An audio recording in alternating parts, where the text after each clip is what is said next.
Hi friends, Prashanth Kishore அவர்கள் இன்னைக்கு தளபதியை வீட்டில் மீட் பண்ணதை பற்றி பார்த்துருந்தோம். ஸோ அந்த மீட்டிங்க்கு அப்புறம் என்ன டிசைட் பண்ணியிருக்காங்க அப்படின்ற மாதிரியான தகவல் வந்திருக்கு. அதாவது பிரசாந்த் கிஷோர் அவர்கள் டிவிகேவுக்காக ஒர்க் பண்ண போறாராம். பட் ஆனால் அஃபிஷியலாக அக்ரிமெண்ட்லாம் போட்டு ஒர்க் பண்ணாமல் ஒரு ஃப்ரெண்ட்ஷிப் லெவலில் டிவிகேவுக்காக ஒர்க் பண்ண போறாராம். ஸோ மெயினாக 2026 எலெக்ஷன் பற்றி தான் பேசியிருக்காங்க. டிவிகே எந்த லெவலில் இருக்கு, இன்னும் இம்ப்ரூவ் பண்ண என்னெல்லாம் பண்ணணும் அப்படின்ற மாதிரி தான் டிஸ்கஸ் பண்ணியிருக்காங்க. அண்ட் இந்த மீட்டிங்கில் யாரெல்லாம் கலந்துக்கிட்டாங்கன்னா தளபதி, ஆதவ் அர்ஜுனா, பிரசாந்த் கிஷோர், தென் ஆல்ரெடி டிவிகேல வியூக வகுப்பாளராக இருக்கிற ஜான் ஆரோக்கியசாமி அவர்கள். ஸோ இவங்க 4 பேருக்கு இடையில தான் இந்த ஒரு மீட்டிங் 2.5 மணி நேரத்துக்கு மேல போயிருக்கு. அண்ட் ஆபியஸா புஷி ஆனந்த் அவர்கள் அங்கதான் இருந்திருக்காரு. ஸோ பயங்கர பாசிட்டிவா தான் இந்த ஒரு மீட்டிங் முடிஞ்சிருக்கு. அண்ட் இந்த மீட்டிங் குறித்து டிவிகே கிட்ட இருந்து ஏதாவது அபிஷியலா அனௌன்ஸ்மெண்ட் வருமானு தெரியல. ஏன்னா பிரசாந்த் கிஷோர் அபிஷியலா ஒப்பந்தம் ஆகல. But still official press note ஏதாவது வருதான்னு சொல்லிட்டு வெயிட் பண்ணி பார்க்கலாம். அண்ட் ஆக்சுவலா பிரசாந்த் கிஷோர் அவர்கள் வரப்போற 2026 தேர்தலில் ஏடிஎம்கேவுக்காக ஒர்க் பண்ண போறாரு அப்படின்ற மாதிரி தான் தகவல் வந்துச்சு.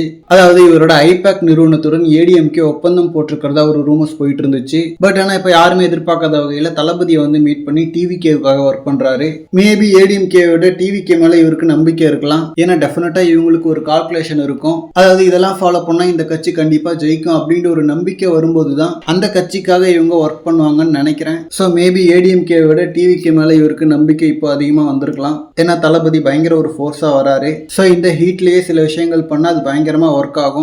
ஓகே ஃப்ரெண்ட்ஸ், என்னெல்லாம் ஸ்ட்ராட்டஜி பண்றாங்க, அது எப்படிலாம் ஒர்க் ஆக போகுது அப்படின்றத வெயிட் பண்ணி பார்க்கலாம். ஆனால் இந்த மாதிரி தளபதி பார்த்தீங்கன்னா ஹாட்டான அப்டேட்ஸ்க்கு நம்ம விஜய் ஃபோர்ட் சேனலை சப்ஸ்கிரைப் பண்ணுங்க. தேங்க்யூ.